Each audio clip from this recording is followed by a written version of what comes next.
911, you say emergency? Cal, it looks like a human skull. Aos 40 anos, Joey McStay parecia viver o auge de sua vida.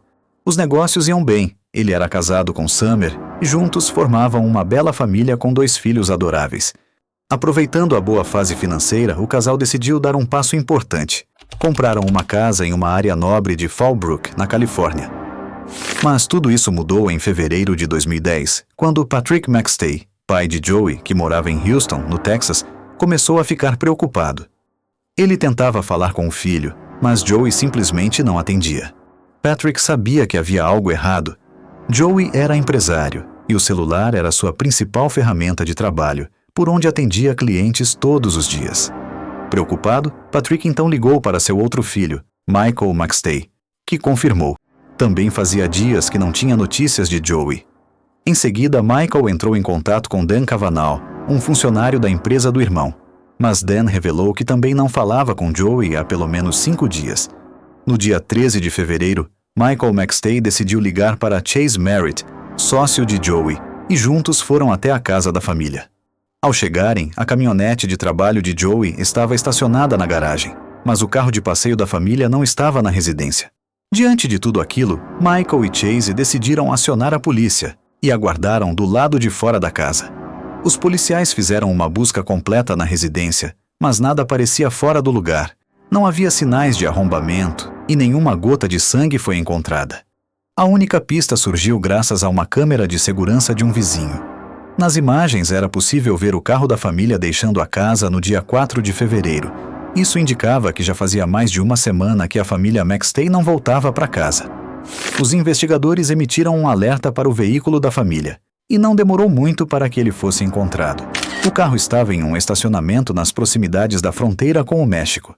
Ao analisarem o interior do veículo, nada parecia fora do comum. Tudo estava aparentemente em ordem, como se a família tivesse simplesmente parado ali por vontade própria. Pouco tempo depois, a polícia conseguiu acesso a um vídeo das câmeras de segurança na fronteira com o México. Nas imagens, era possível ver um casal acompanhado de 2 crianças atravessando a pé para o lado mexicano. Imediatamente, os investigadores chamaram os familiares para analisar o vídeo, na esperança de confirmar se tratava da família McStay. Mas a gravação era de baixa qualidade e tudo o que se via eram silhuetas. Não era possível identificar com certeza quem eram aquelas pessoas.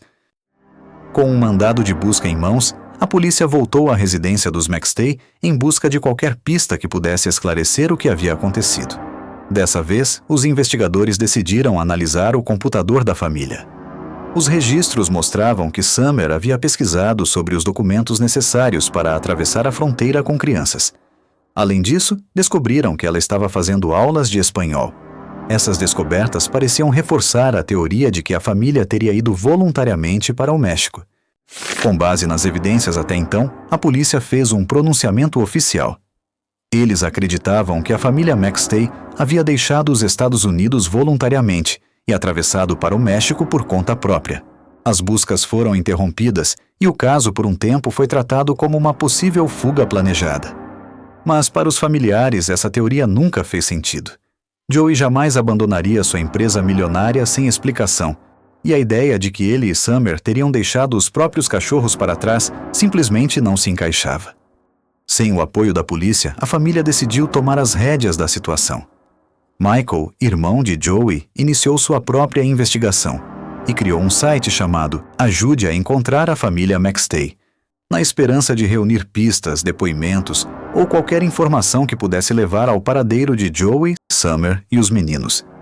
O pai de Joey lembrou que o filho possuía uma casa em Belize.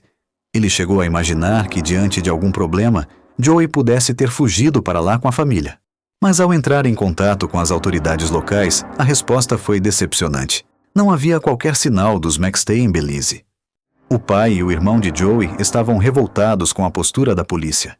Para eles era evidente que a família não havia desaparecido por vontade própria. O pai de Joey tinha acesso às contas bancárias do filho e sabia que ele havia deixado cerca de $100 mil intocados. Era uma quantia significativa. E mais uma pergunta surgia. Se Joey realmente tivesse fugido, por que deixaria tanto dinheiro para trás? Nada fazia sentido. E, enquanto as autoridades insistiam na teoria de uma fuga voluntária, a família continuava buscando respostas por conta própria. O irmão do Joey descobriu que 6 semanas antes deles desaparecerem, a esposa do seu irmão, Summer, havia trocado e-mails com seu ex-namorado, Vic. Não tinha nada de comprometedor nas mensagens, mas isso ligou o alerta da família. Diante de tantas perguntas sem respostas, qualquer detalhe poderia ser uma pista. E os McStay estavam determinados a seguir cada rastro, por menor que fosse. Com essa nova informação em mãos, a família pediu à polícia que investigasse Vic, o ex-namorado de Summer. Ao puxarem os registros, descobriram que ele tinha várias passagens pela polícia, o que aumentou ainda mais a suspeita. Mas após uma investigação mais profunda, ficou claro: Vic não tinha qualquer envolvimento com o desaparecimento dos McStay. Sem o real envolvimento da polícia, a família McStay encontrou cada vez mais obstáculos para seguir com a investigação. As pistas esfriaram, as esperanças foram diminuindo, e com o tempo o caso acabou sendo arquivado. 3 anos se passaram, e o caso teve uma reviravolta. Em novembro de 2013, um homem andando de moto no deserto encontrou algo. 911, you say emergency? I found what looks like a human skull. Uma equipe foi enviada imediatamente ao local no meio do deserto. Lá encontraram 2 covas rasas. Dentro delas estavam 4 corpos em avançado estado de decomposição, 2 adultos e 2 crianças. Os investigadores ficaram chocados com o que viram. Estava claro que aquela família havia sido assassinada de forma brutal. Perto dos corpos foram encontrados 2 objetos que chamaram a atenção: uma marreta, possivelmente a arma do crime, e uma fralda infantil. Os corpos passaram por uma perícia. O que os especialistas encontraram foi perturbador. Todas as vítimas apresentavam múltiplos ossos quebrados, indicando uma morte extremamente violenta. O estado de decomposição era tão avançado que a identificação só foi possível através da arcada dentária. Os corpos encontrados pertenciam aos 4 desaparecidos da família McStay. Como os corpos foram encontrados em uma área que pertencia ao condado de San Bernardino, a investigação passou a ser responsabilidade das autoridades locais. A polícia de San Diego, que havia conduzido o caso desde o desaparecimento em Fallbrook, foi amplamente criticada por não ter dado a devida atenção desde o início. Agora, com evidências concretas de um crime brutal, a polícia de San Bernardino assumiu a liderança da investigação, determinada a descobrir quem havia cometido tamanha atrocidade contra a família McStay.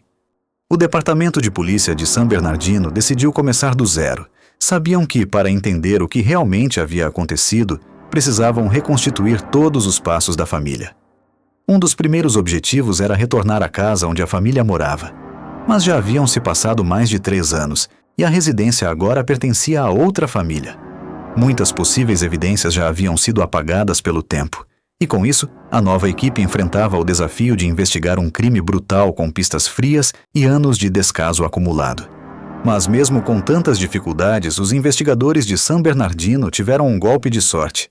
O carro da família McStay, aquele encontrado abandonado perto da fronteira com o México em 2010, ainda estava sob custódia do governo, esquecido em um pátio de apreensão. A equipe então iniciou uma análise minuciosa do veículo, na esperança de encontrar pistas que haviam passado despercebidas anos antes. A análise detalhada do carro trouxe uma descoberta crucial. No volante, os peritos encontraram vestígios de DNA, e o resultado chocou a todos. O material genético pertencia a alguém muito próximo, uma pessoa de confiança da família McStay. O DNA pertencia a Chase Merritt, o sócio de Joey. Com a descoberta do DNA, a polícia fechou o cerco em torno de Chase Merritt. A partir daí, começaram a investigar todos os aspectos da vida dele, e o que encontraram foi alarmante. Chase tinha uma longa ficha criminal com passagens por roubo e fraude. Joey sabia do passado do sócio, mas acreditava em segundas chances. Por isso havia decidido dar a ele uma oportunidade, confiando não apenas nos negócios, mas também na amizade que construíram. Durante as investigações, a polícia descobriu outro fator crucial. Chase Merritt tinha sérios problemas com jogos de azar. Era um apostador compulsivo, e isso estava afetando diretamente os negócios. Joey já não aguentava mais ver o sócio retirando dinheiro da empresa para sustentar o vício. A situação havia se tornado insustentável, Chase não só comprometia as finanças da empresa, como também estava devendo uma quantia significativa a Joey.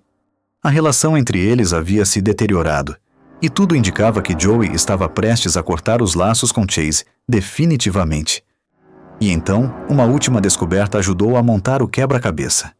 Os investigadores revelaram que a irmã de Chase Merritt morava muito próxima ao local onde os corpos da família McStay foram encontrados. E mais do que isso, Chase havia nascido e crescido naquela região. Isso indicava que ele conhecia bem o terreno isolado no deserto e sabia exatamente onde poderia esconder os corpos sem ser descoberto. Com todas as descobertas em mãos, a promotoria montou um caso contra Chase Merritt. O julgamento ocorreu de junho de 2019 e Chase foi condenado à pena de morte.